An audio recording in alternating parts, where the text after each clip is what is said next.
नाही, त्या काळात कार्यकर्ते म्हणजे एक उदाहरण गमतीशीर द्यायचं झालं तर 1980 साली वडिलांनी पुण्यातनं लोकसभाची इलेक्शन लोकसभेची इलेक्शन नानासाहेब गोऱ्यांसारख्या मातब्बर उमेदवाराच्या विरुद्ध जिंकली. आणि जिंकल्यानंतर आमच्या पुण्याच्या घरी जुना ऐतिहासिक वाडा आहे, तुफान गर्दी झाली. त्यांची मिरवणूक संपली आणि आता मला नक्की आठवत नाही किती आणली होती, पण कार्यकर्त्यांना त्या काळामध्ये आम्ही पोती एक 2-4 पोती भरून भेळ खायला दिली. बरं. तर लोक म्हणाले, अहो काय खर्च केलाय, भेळ खायला दिली. म्हणजे त्या काळात कार्यकर्त्याला भेळ खायला दिली. भेळ खायला दिली तरी वाटायचं की किती केलं. इतका सामान्य सन्मान दिला सामान्य कार्यकर्ता असायचा त्या काळामध्ये.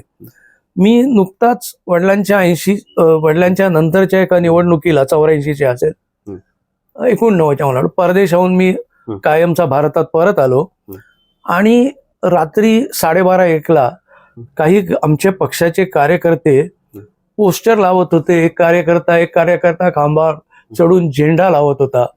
संत कबीर चौकातली गोष्ट आहे तिथे.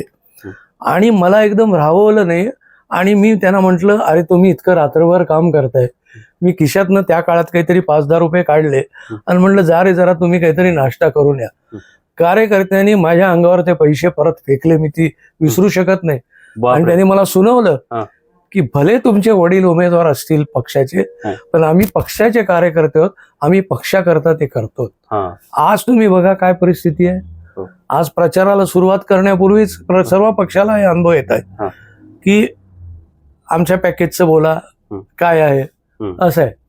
आता मी एक गमतीशीर किस्सा ऐकला महाराष्ट्रात. मी नाव सांगत नाही, पक्ष सांगत नाही, पण एका उमेदवाराची पदयात्रा सुरू होत असताना एका तिथल्या स्थानिक नगरसेवकाने त्या उमेदवाराचा सत्काराचा कार्यक्रम घेतला.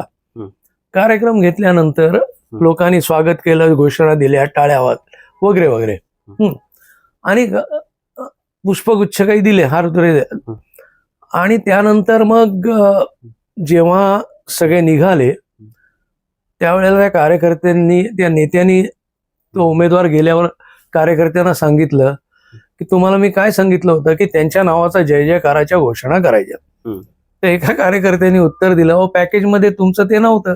बरं, अच्छा, म्हणजे पॅकेजमध्ये लिहून दिलं पाहिजे. असे आता राजकारण. त्यामुळे आमच्यासारख्यांचे की मी नेहमी आवर्जून सांगतो की आमच्या 3 पिढ्या राजकारणात आहेत. ठीक आहे, आमचे विचार कदाचित पटणार नाहीत, पण आमच्यावर आतापर्यंत कोणी एक आरोप करू शकले